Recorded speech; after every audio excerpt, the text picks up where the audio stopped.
Сәлеметсіздер ме, құрметті менің тыңдармандарым. Омырасын сатқан отбасының оқиғасы жайында әңгіме қозғамақпын. Әркім өзіне керекті ғибратын алса екен деймін. Есікті біреу қақты. Ашсам, қолында кесесі бар кішкентай қыз тұр. Ауызашарға 1 сағат қалды. Сіздерде сорпаға қосатын кішкене күріш жоқ па? Деді қысылып.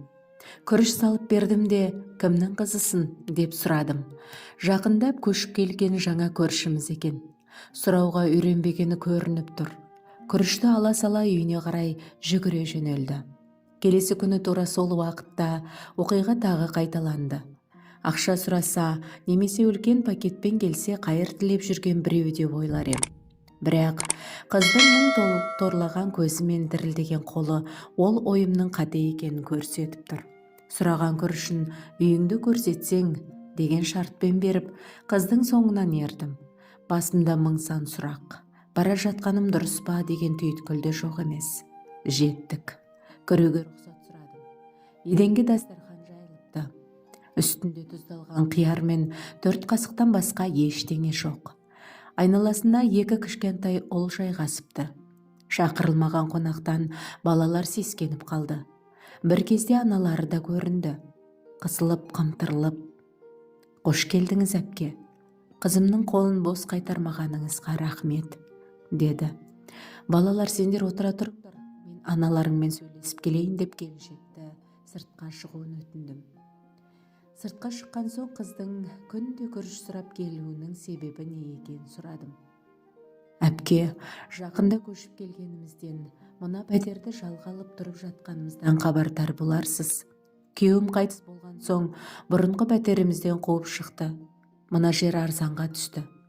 Асханаға жұмысқа тұрып ем, жақында қожайынымның ісі жабылып қалды. Бар жиған тергенімді пәтерге төледім. Нәтижесінде қызым сіздің босағаңыздан бір-ақ шықты. Басқа көршілер бере алмапты. Олардың да жағдайлары біз шамалас болса керек. Қызым мен өзге көршілерден ұялтпайын деп, 1 уыс күріш бүгінде табылып қалар деп тағы сізге жіберіп ем. Дүйсенбі жұмысқа шығамын. Бір кісінің үйін жинап беретін боп келістім, бірақ балалар бүгін тамақ ішпесе ұйықтай алмайды ғой. Олар бала емес пе? Оларға палау пісіріп берейін дегем. Сіз ренжімеңізші, дүйсенбі кешке күрішіңізді міндетті түрде қайтарамын, деді ұялып. Үйге келдім. Тоңазытқышты аштым да, ішіндегінің бәрін түк қалдырмай пакетке салдым.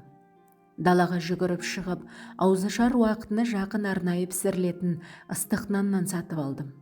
Кеудеме өксік тығылып, бетімді жас жуып, ауызашарға үлгірмек ниетпен келіншектің үйіне жүгіре жөнелдім. Қуаныштан бал-бұл жайнаған балалардың жүзін көрсеңіз ғой.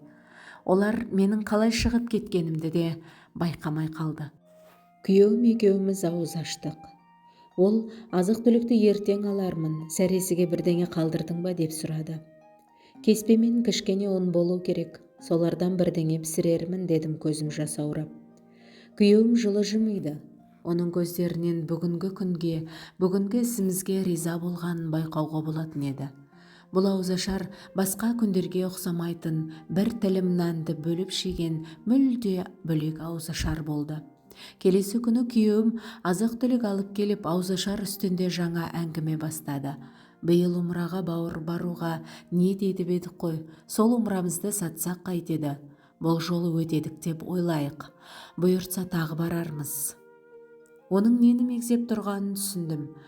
Ұзақ уақыттан бері тірнектеп жинаған ақшамызды қимай тұрсам да, жүрегім қуанып, күйеуімнің қолынан сүйіп, Алла сізге разы болсын, дедім.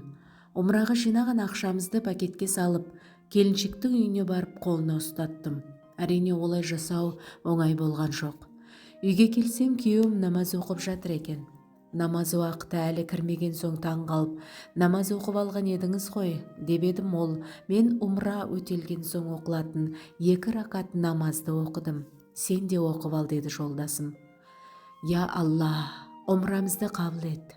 Алла тағалам сіздердің де Алла үшін деп жасаған әрбір кішкентай амалдарыңызды қабыл етсін. Мейірімді адамдар көп болсын.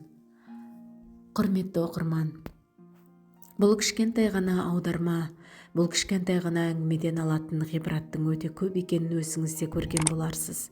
Өзіңіз де тыңдаған боларсыз. Алла сіздердің де әрбір істеген жақсы істеріңізді еселеп қайтарсын.